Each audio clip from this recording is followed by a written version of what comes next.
Hello, chapter 17 today of Letters from the Lighthouse, and you might want to Google the name of this chapter because it might make you smile.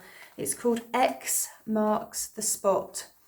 This was a poster, propaganda poster that was out at the time, and you've heard the expression X marks the spot, where it's showing you where something is, usually treasure or something. But on this poster, you've got Hitler bending over, and on his bum he has an X, although that X is a swastika. Get your parents to explain that bit. And underneath it says, keep them firing, so it's telling you to fire at Hitler's bum. Okay, X marks the spot.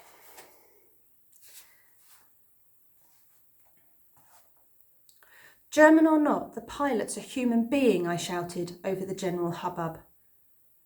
So are we. We're not animals. Mrs. Wilcox glared at me, unimpressed. Who are you calling an animal, young lady? What I'm saying, I insisted, is that we should treat him the same way we'd hope they'd treat a pilot of ours. There's a war on you, stupid girl, the fisherman chipped in. An enemy's an enemy. Come here, Olive, let the adults sort it out. Mrs. Drummond tried to take my arm, but I shrugged her off. Imagine if it was your son or your brother or your father, I pleaded. You'd want things done properly, wouldn't you?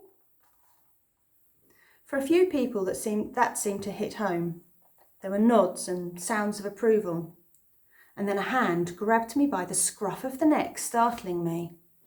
Mrs. Wilcox pushed me towards the pilot. Well, go on then, she snarled, releasing me with such force I stumbled to my knees. You sort it out. The German was so close I caught a whiff of something bloody, sickly, like a butcher's shop smell. I could see his injured arm properly now, except it didn't look quite real. It was bluish white bone, skin gaping and red like the inside of someone's mouth. The ground tilted beneath my feet, and the next thing I knew, someone had pushed my head between my knees. That's what you do if someone's beginning to faint and they're feeling dizzy and woozy. That's what you do. You sit them on the floor and you put their head down between their knees. It lets the blood go back to your head. Mrs. Henderson was beside me, her arm around my shoulders. You had a little faint, my lovely. And then a voice much louder than mine cut through the noise. What on earth is going on?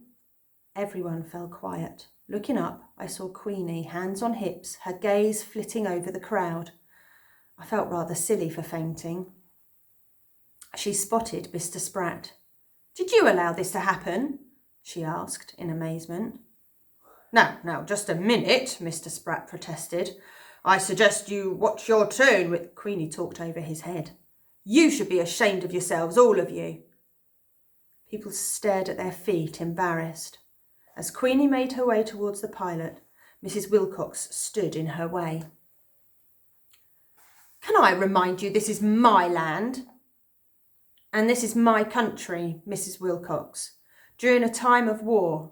So I advise you step aside and let me escort the prisoner to where the military police can arrest him.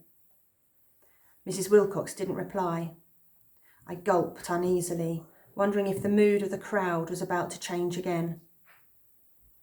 If you don't move out of my way, Queenie said frostily, you will be in breach of international law, and with this crowd as my witness, I'll be taking you to the military police as well as our enemy here. The two women squared up to each other. And finally, with a terse sigh, Mrs. Wilcox moved back. The rest of the crowd parted to let Mrs. Henderson and Mrs. Carter through. They went straight to help Queenie, who was trying to get the pilot to sit up, but even the tiniest movement made him yelp in pain. This arm needs a splint, Mrs. Henderson was saying. The ground swung a bit as I stood up, but as long as I didn't look at the pilot, I was fine. The doctor needs fetching, Olive. Can you manage that? Mrs. Henderson asked. He's called Dr. Morrison and he lives in the last house before the church. I nodded. I knew where that was. Good girl. Quick as you can. Glancing over her shoulder, I noticed Queenie crouched beside the pilot, holding his hand. She was speaking to him very quietly. The one word I caught was 9. In a sudden moment of panic, I was sure she was talking about Zuki's note. But then I twigged the tone of her voice, calm, clear, sensible. Zuki said we should learn a few German words in case they invaded us, and she taught us no, and yes, and please don't shoot, and do you have oranges? So I knew 9 wasn't just an English word, it was a German word too, spelt N-E-I-N, means no, 9. True to Mr. Spratt's word, by sunset that day, the paint job was finished. Budmouth Point Lighthouse now looked like an enormous sandcastle and was probably about as much use as one too. Surrounded on all sides by grey sea, grey sky and an even greyer beach, it was devilishly hard to pick out. Sorry, I'll put my teeth back in. It made me ever more concerned for the missing boat from France. There were quicksands, rocks, all manner of hazards. Ephraim had told us. How awful it would be to escape the Nazis only to die the moment you hit the Devon coast. As soon as I told Ephraim about the washed-up suitcase, he went off in search of it. Meanwhile, Cliff said he felt a bit iffy, so Pixie belly crawled under the blankets to keep him company, and I sat at the foot of his bed. I saw the German pilot through the binoculars. He was trying to turn the plane so he didn't hit us. Cliff looked flushed in the cheeks. I wasn't sure if it was the excitement or the near miss or a nasty fever causing it. Queenie spoke to him in German, I told him. What do you make of that? Cliff pulled a face. That she's clever? It wasn't as exciting an idea as her being a double agent or spying for Great Britain, but it was probably nearer the truth. I was beginning to be rather in awe of Queenie. She had that quiet authority that made you respect her, even if she wasn't over-friendly. Unlike Zuki, she didn't need everyone to like her. In her old baggy sweaters, I don't think she even cared. She simply did what she thought was right and stuck to her guns. It was this, to me, that made her impressive. Queenie's convinced Zuki's not involved in any of this, I mused. What do you think? But Cliff had already fallen asleep. For a while I sat listening to the wind as it grew stronger, making eerie, whistling sounds at the window. And then I started imagining huge waves crashing over a tiny boat, and whoever's suitcase we'd found clinging on for dear life. Hoping to distract myself, I wrote a quick postcard to Mum. Tuesday the 18th of February, 1941. Dear Mum, we went for a walk on the beach today with Ephraim's dog Pixie. She was so well behaved. You won't believe how much she loves Cliff, though this might be because he's always eating. All splendid here, like a holiday. So long, Olive. It was all lies, of course. Stupid, silly lies to stop Mum being sadder than she already was. Writing it didn't slow my churning brain either. So when Ephraim turned with the suitcase and called me to the sitting room, I took Suki's note with me. The suitcase from Vienna sat dripping on the floor. With the oil lamps lit, the stove hot and the blackouts closed, it should have felt cosy. Yet from somewhere a chilly draught breathed around our necks. The suitcase is probably from the French boat, Ephraim admitted miserably. Or it could mean they're very close, I suggested. Maybe they've landed already. Ephraim shook his head. Looks like it's been in the water for a few days, which made me even more afraid than ever to ask about Zuki. but I had to know whether Ephraim, like Queenie, thought she wasn't involved. When you wrote to my sister, what did she talk to you about? I asked tentatively. Zuki. Ephraim rubbed the back of his neck, embarrassed. Well, it's not really any of your business, Olive. Oh, not the slushy stuff, I said quickly, feeling myself go red. I meant about helping the people, trying to escape Hitler. Well, actually, she hasn't written to me for a couple of weeks. I don't know what I've said to upset her.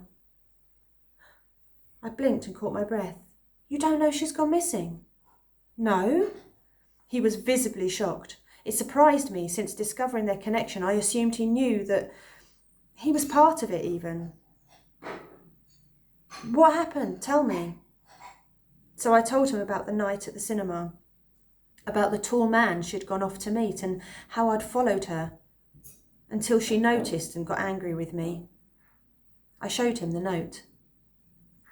It was a sorry sight, smoke smeared and water stained, and it smelt of air raids. Ephraim leaned forwards to take it from me, but I didn't let it go.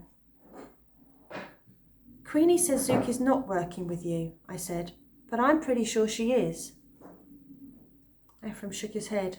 She isn't, Olive. Our contact in London was a Mrs. Arby. She was nothing to do with Zuki.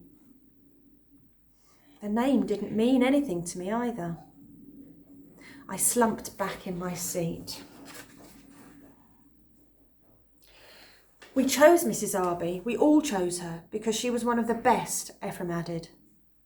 It was such a difficult run sailing overnight from the northernmost tip of France to here. And now, without the lighthouse functioning and this dreadful weather, he stopped dismally, but I was keen to keep him talking. Tell me about the code. How does it work? Ephraim glanced at the note in my hand. I still didn't give it to him, and I think he saw my determination. I wanted to crack the code myself. Everything's opposite. Try it, he said. Spreading the note over my knee, I studied it once again. Day 9.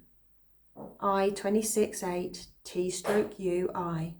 J 26-9, 16-19-12-6-8I. B 26, T-50.26. B 12, 13, 20 plus 3.6. So if the code worked on opposites, then day would be night.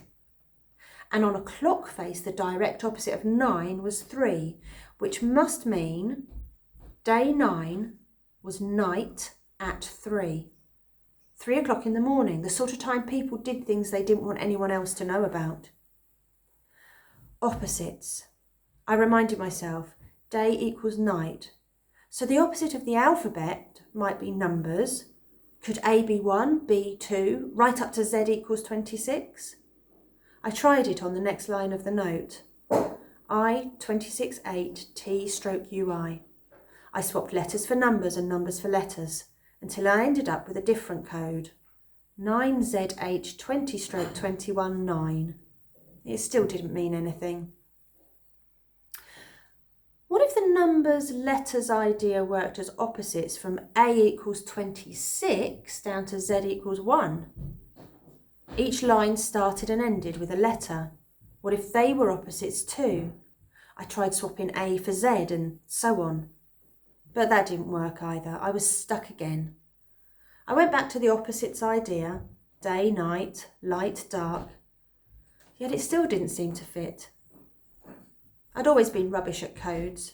Last summer holidays, Cliff and his friends invented one that you had to read backwards in the mirror, and I couldn't even break that. Though you'd hardly expect an important wartime message to be written in a simple schoolboy code. Or would you? I looked at the note again. Could the alphabet be a sort of reflection? If you halved it and went backwards, so A became M, which meant the first line read as E268 T/SE. Now for the numbers, For my brain, this bit was harder. Keeping thinking backwards, I told myself. So I swapped all the numbers for letters, starting with the opposite end of the alphabet, with 26 equals A. The result this time was different. Day 9. East stroke southeast. Dark house. Lat could mean latitude. Negative 50.26. Long could be longitude. Plus 3.6. I was getting somewhere. The message almost made sense, especially if remembered that east-southeast was really west-southwest. The last lines, looking like directions on a map, were also probably opposites, and it was obvious what dark house meant. I wasn't sure any of this was good news, though. Well, Ephraim looked expectantly. I shook my head. Cracking the code had confirmed my worst fears. She was coming here. The note says dark house, and there are numbers like you get on maps. She was on the missing boat. Ephraim frowned. That can't be right. It must be. That man she met gave her the details and she hid them in her pocket, but then she lost the coat, didn't she?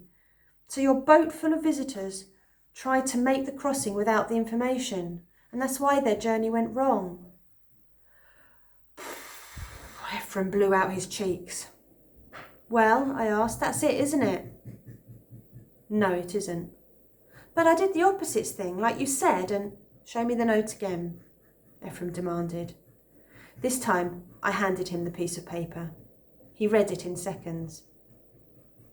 What do you think it says? I asked. Ephraim scratched his head so his hair stood up on end. The boat was meant to come here, you're right, but I still can't see how Zuki could have got hold of this information. Well, what do we do now? Ephraim stood up. I need to speak to the others, he said, clearly agitated. This changes everything. If the instructions never got to Mrs. Arby in the first place, those poor people might still be in France. I dread to think what's happened to them if that's the case. So you believe me now? You think Zuki's involved? He hesitated. I really hope not.